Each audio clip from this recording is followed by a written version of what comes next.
election rules,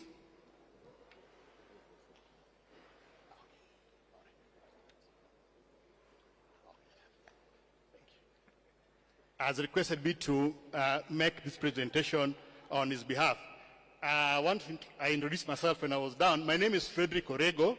I'm a member of the ODM Legal Committee, and I convened the committee that drafted the proposed amendments to the Constitution and the party nomination and election rules. First of all, I would want to state that the Legal Committee was appointed sometime on the 25th of September 2020. This was in response to a recommendation that had been made by the task force that was appointed by the party leader after the 2017 general elections. One of the things that had been highlighted in the task force report was that there was need for the party to undertake a comprehensive review of its legal framework to underpin our electoral processes. So the first thing that we did as the legal committee after our appointment was to review our constitution, the one that was adopted by the NGC that held its meeting on the 31st of October 2016, together with our party nomination rules that were last adopted by the NGC here on the 5th of December 2014. After we did the review, we held a number of stakeholder meetings. I believe members of the ODM Youth League, members of the Women League, members of the Disability League, and I think we have taken other organs of the party. We had a lot of consultative meetings before we came up with the drafts.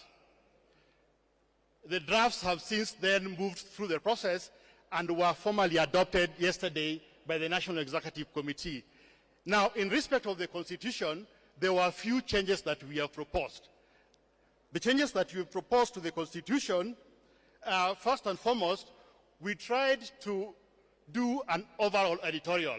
The Constitution that was adopted in 2014 had a few challenges in terms of the drafting, so we just did an overall editorial and the numbering to make it very easy for you to make reference.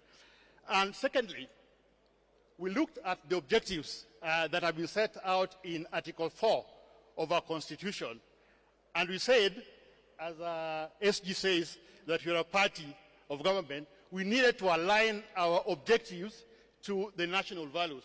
So we have aligned our objectives to the national values as set out in Article 10 of the Constitution. The next change that we did to the Constitution is that whereas there are several mentions that have been made of a board of trustees, there is no proper provision of how that board of trustees is supposed to be appointed and how it is supposed to become operational. Now, we have clearly provided for that in the Constitution. Whereas you have provided for the ODM Women League, and we have also provided for the ODM Youth League, you will see that in our current Constitution, we have not made a provision for the Disability League. Now, we have now provided for the ODM Disability League in our Constitution.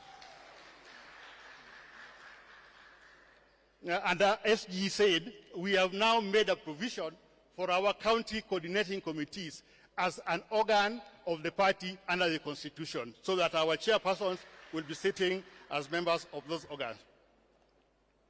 The second last change that we made to the Constitution is that there is a group that are neither youth, neither would they consider themselves old men. We have provided for the Youth League up to the age of 35. But we have got an age group from the age of 35 up to 45 who have got very special needs. It has now transpired. So a special league has been created for this group aged between the 35 to 45 years. Makofi. And lastly, in respect of the Constitution, we have now provided for branch chairs of the leagues to be members of our National Delegates Convention. Those are the changes that we have made to the Constitution, and if you've had the opportunity to look at our website, a copy of the Constitution is posted on our website. The second thing that we did was to review our election and nomination rules. And I'd want to state that I think one of the things that came out very clearly in the task force report was that we have had challenges on how we conduct our party primaries and nominations.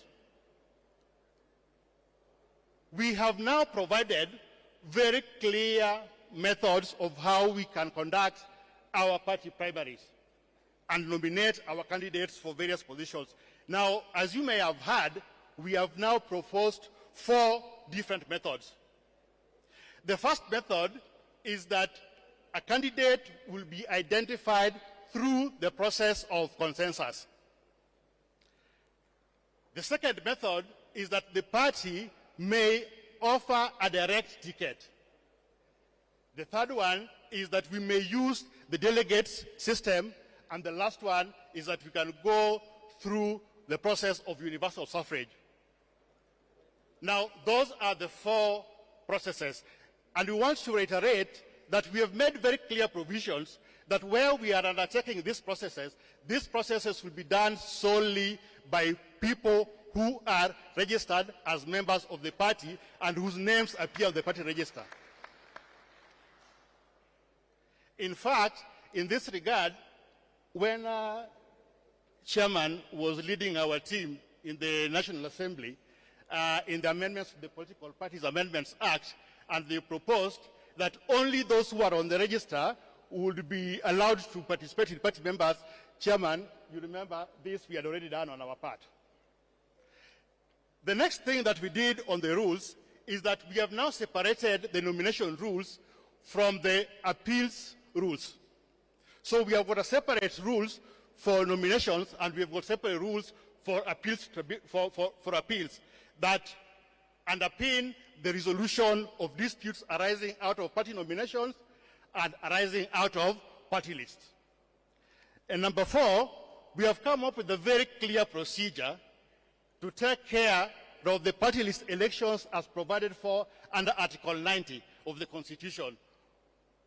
How do we nominate people to the Senate? How do we nominate people to the County Assembly? We have made very clear provisions. If you look at the rules from rules 54 to 56, you will see those provisions that we have made.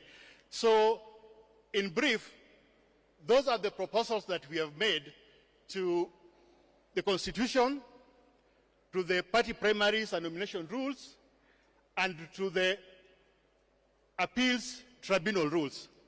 And this report was presented before the NEC yesterday, and it was adopted. So the Legal Committee requests formally the NGC to adopt the Constitution as revised, the party primaries and nomination rules, and the dispute resolution rules. That is all, and thank you very much, Chairman. Thank you very much, Wakili Orego. I would request that you get some chair somewhere there, because we may move to the next phase, which will require your presence up here. Now, honorable members, could we clap for him again? Thank you so much. We want to do 2 things. First is to adopt the report for discussion. Then after that, I will open it to the floor briefly, quick comments, then now we will finish.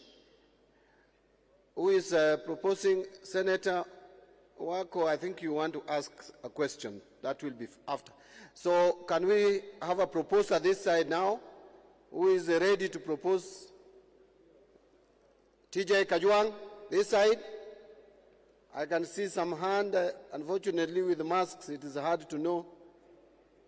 Still, I can't help myself. But I know you sit next to Abdul Samad. Thank you. Actually, now we need someone from Disability League, and she's one. So let's start with TJ. Then we go to my left.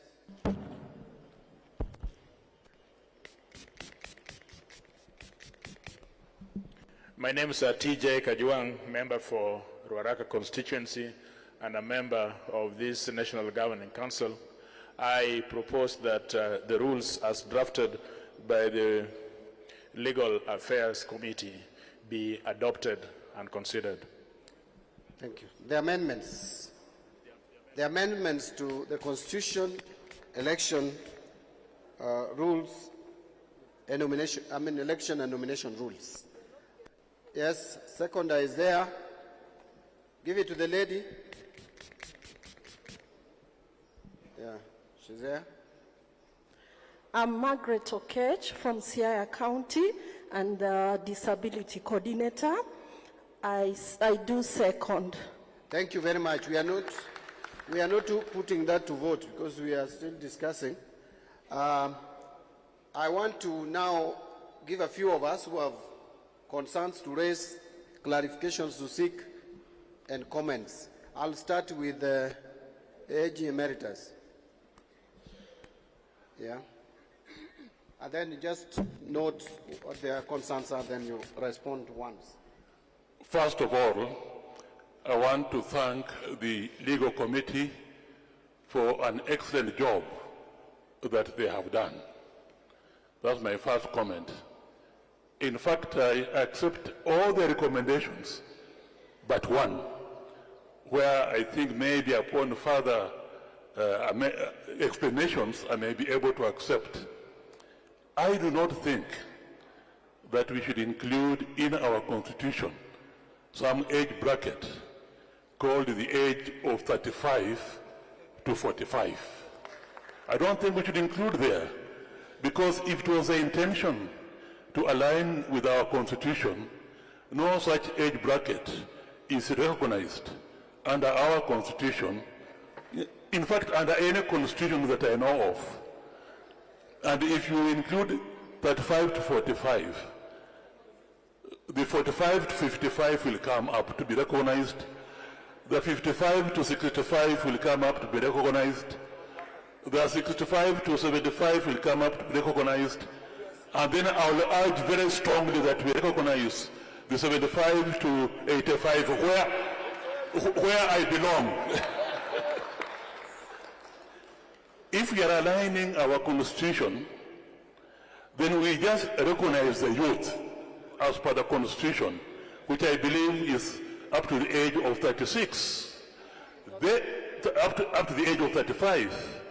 Then we recognize, because it's recognized under our Constitution, the old people, 65 and above. But to bring in these brackets in between, I believe that we are not going in the right path.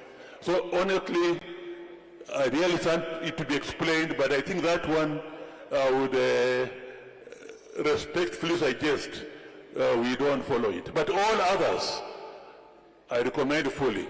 May I take this opportunity also on the Secretary General's report just to comment? It was an excellent report.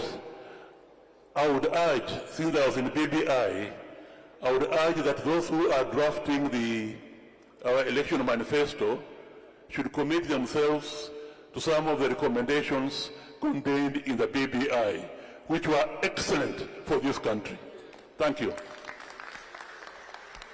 Thank you very much, Senator Wako. I don't know, this age bracket you are questioning, I don't know how it is called in Mulembe Nation. Where I come from is called a tegno. And it gives us problems. As politicians will tell you how to deal with it. But the next one, yes, I'll give Jeanette first.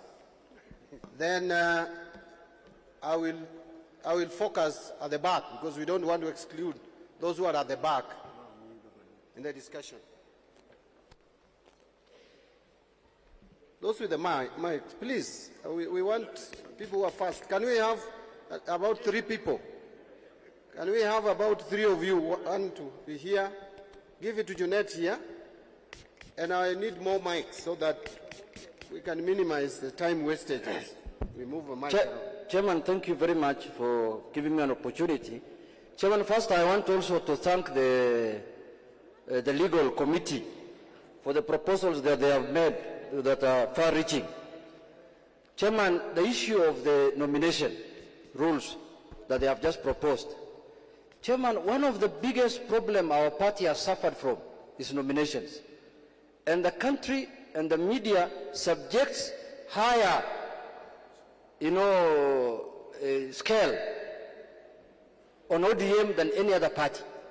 You will think that it is only ODM that is supposed to do nomination in Kenya. All other parties can do whatever they want. Now these small parties that are mushrooming now are giving us problems because they are promising their candidates direct tickets. All popular candidates want to be in ODM, but they are being poached and being told, come, we'll give you direct ticket, don't get involved in nomination. So I want to propose that if a candidate has been identified scientifically through opinion poll is popular, let the National Election Board be mandated to give him direct ticket.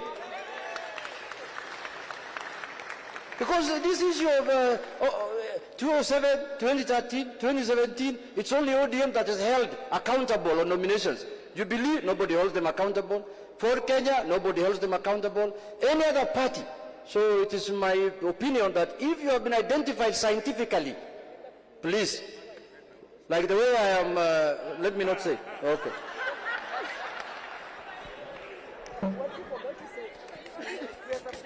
I'm sure that you did say was equally important, but anyway, you are allowed to keep it to yourself for now. Honorable Jonette, thank you for your contribution. I'm sure we are noting them. Is there anyone at the back? At the back? If not, then I'll come here and give Zuleha.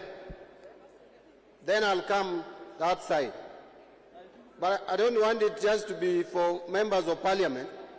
We also have other members of the National Governing Council. So if you are not a member of parliament, you will be lucky. Oh, I can see Governor is here. But let's start with Zuleha. Thank you very much for the opportunity and for the presentation. I also wanted to second Senator Amos Wako regarding the league of 35-year-olds to 45-year-olds, if that can be expanded. I think the idea is to support people who are in the economically dependent group in any society, and the group of 36 to 64 are considered the economically active. So ukifika 35, we kubali tu me grow up. And then in regards to nomination and primaries, I understand that this parliament this time was in danger of being, the president is the one who saved parliament this time because of the two-third gender rule. So I understand that IBC is insisting that political parties, the nomination rules that they send, be compliant of the two-third gender rule.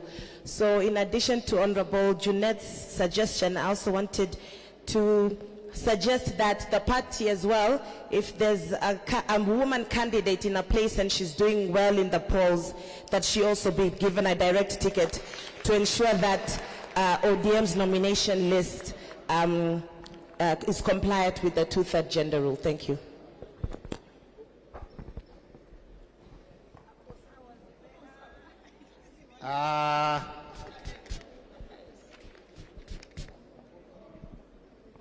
I'd mentioned Professor Nyongo's name, or his position without a name.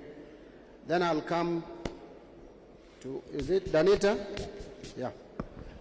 And then I'll give maybe 3 more after that. Mr. Chairman, my name is Anyang Nyongo. I'm the governor of Kisumu County and the founder, Secretary General of this great party called ODM. Mr. Chairman, I want to thank you very much and your team for organizing this very good National Governing Council and having an agenda which is serious and seriously followed. Let me thank you. The point that Honorable Junette Mohammed has raised is very important, and I think it must be taken as central to the party's ideology. A party is like a club. to which members belong because they're pursuing and believe in something. What Unite is saying will be important if we make our branches serious. And secondly, if the National Elections Board become as clean as Caesar's wife. And I must say that under my sister, Kathy Muma, the National Elections Board has started on that journey which we all appreciate. And Mr. Chairman, that means therefore that branches, as indeed stated in our Constitution, must be active throughout the year, and when they hold party elections at the branch level, they too must use scientific methods to arrive at those who are given positions of responsibility. Then that becomes a culture in the whole party, which then, when it exercises at the national level, is something that we are all used to. So I think the statement that Unite Mohammed has made is very important. I hope after this National Governing Council, it can be pursued to be implemented in reality continuously to protect us from these small parties which come by night, go to elections and disappear after elections. ODM has remained significant in this country because it is the only party which has been there since it is founded and practices its constitution, its election rules, and its ideology continuously. And so, Mr. Chairman, sir, this scientific method must not at any time be abused. But I'm quite sure, given a party like ours and an election board like Kathy's, I'm sure it will be used proactively for the generations to come. Thank you very much. I think we have really benefited from the wise words from our Secretary General Emeritus. I just want to give direction. We will also have a plenary. We are going to have a plenary. So at this point, I want just quick comments on the amendments to the Constitution, election and nomination rules. Danita. Thank you, Chair. My name is Honorable Denita Gatti. I'm currently a Member of Parliament for Persons with Disabilities in the National Assembly.